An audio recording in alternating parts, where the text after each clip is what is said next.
Hey guys, I hope you are doing fine and I am Devi and welcome back to my channel। तो gas आज हम इस video में बात करेंगे इंडिगो, स्पाइसजेट और विस्तारा ने क्यों डिस्काउंटेड टिकट्स लॉन्च की है। एयरफेयर्स को लेके फिर से इंडियन स्काइज में वॉर शुरू हो गया है। कुछ ही समय पहले विस्तारा ने अपने 6th बर्थडे सेलिब्रेशन सेल के साथ मनाया था। लॉकडाउन के बाद मई के अंत में फिर से एक बार एयर सर्विसेज शुरू हुई है। इंडियन एविएशन इंडस्ट्री में पहले जैसी सेलिंग अब नहीं देखने मिल रही है। एयरलाइंस को अब फ्लोर एंड सेलिंग प्राइसेस का पालन करना पड़ रहा है। अगस्त में स्पाइसजेट डिस्काउंटेड प्राइस पर टिकट देने वाली एक पहली कंपनी थी after the resumption of services, लेकिन DGCA the director general of civil aviation की दखल के बाद ये सेल वापस खींचना पड़ा था। स्पाइसजेट की ये सेल कुछ इस तरह थी कि buy one get one tickets दे रहे थे, लेकिन इसमें फेयरकैप गाइडलाइंस वायोलेट हो रही थी। No sooner had the sale begin then low cost carrier jumped in. SpiceJet, Air Asia India और इंडिगो ने कॉपी कट सेल की घोषणा की है।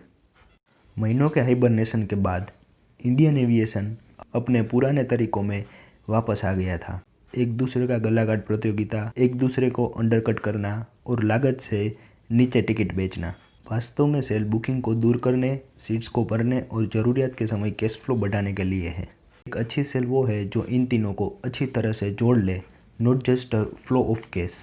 इंडिगो और एयर एशिया इंडिया 877 रुपये में टिकट बेच रही है, जबकि स्पाइसजेट की पेशकश 899 रुपये है। तीनों एयरलाइंस के लिए डिस्काउंटेड टिकट्स का समय 1 अप्रैल से लेकर 30 सितंबर तक है।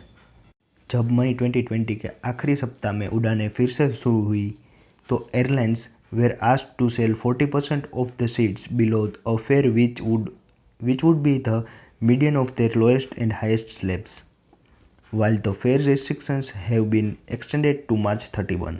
The median fare mandate has been brought down to 20% seats. Note that airlines ने 1 अप्रैल से डिस्काउंटेड टिकट्स की बुकिंग फिक्स की है। जब फेयर रिस्ट्रिक्शन हट जाएगा तब।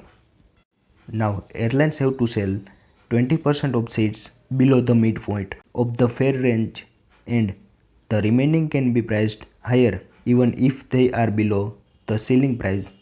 The fare would be higher than the median fare. This is based on assumption that the market starts performing better. If fare cap was not extended, airlines would have gone back to normal, where a flash sale by one is signaled to others to match the offer. Corona virus के cases कम हो रहे हैं और India में 16 जनवरी से world की सबसे बड़ी वैक्सीनेशन प्रोग्राम शुरू होने वाला है, जिससे बिजनेसेस और इकोनॉमी को हेल्प मिलेगी।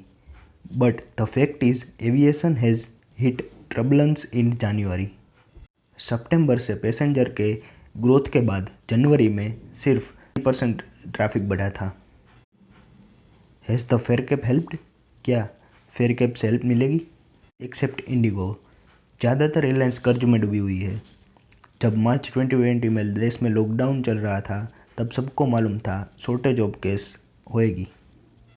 Without a government bailout, the much maligned system of fare bans helped. Without self-discipline and the fare sales that have come to define the Indian aviation industry, the sector was starting at the disaster, one that could have led to the grounding of 1 or 2 airlines. हालांकि government is criticized for meddling with carriers and free market pricing. And airlines going down would have initiated more criticism and challenge on multiple fronts. 2 airlines shutting down in 2 successive years is the last things a government need. While aviation एक बड़ा नियोक्ता नहीं हो सकता है, it does create ripples when something goes wrong in the sector. Airlines का भी मुश्किल समय चल रहा है।